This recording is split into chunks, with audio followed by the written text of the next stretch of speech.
В настоящее время антикоррупционная политика Казахстана строится на трех основных приоритетах – профилактика, просвещение и наказание. Для того, чтобы сформировать в молодом поколении казахстанцев антикоррупционную культуру, проводятся различные мероприятия и встречи. На одном из таких побывала наша съемочная группа.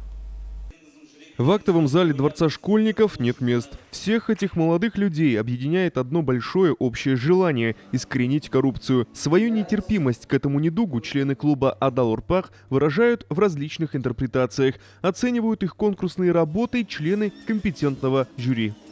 Отрадно, что сегодня мы видим в этом прекрасном Дворце школьников города Павлодара проводится такой конкурс. Хотелось бы, чтобы молодежь была больше вовлечены в эту работу. И уверен, результаты мы увидим. Конкурс между членами клуба «Адал Урпах» предусмотрен в рамках формирования антикоррупционной культуры. Стоит отметить, что нетерпимость к данной слабости формируется в семье и в школе, поэтому необходимость привития антикоррупционной культуры, несомненно, велика.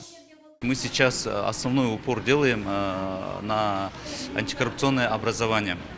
Если говорить уже конкретно, то есть на всех уровнях образования, да, скажем так, начиная с начальных классов до высших учебных заведений, уже предусмотрены дисциплины антикоррупционные.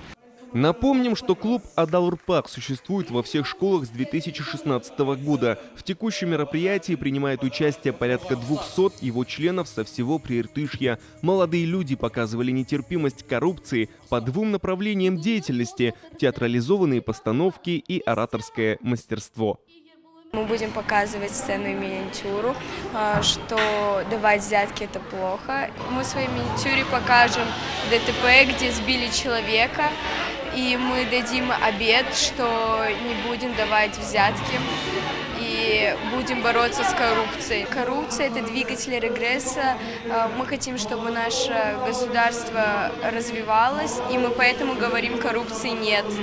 Также членам клуба довелось принять участие в свободном микрофоне, где они задавали волнующие их вопросы. Отметим, что антикоррупционная культура формируется на принципах воспитания патриотических и нравственных ценностей. Поэтому результаты работы в данном направлении не заставят себя долго ждать. Ринат Абдулкаюмов, Канат Ахмеджанов, ЕРТ Сакпарат.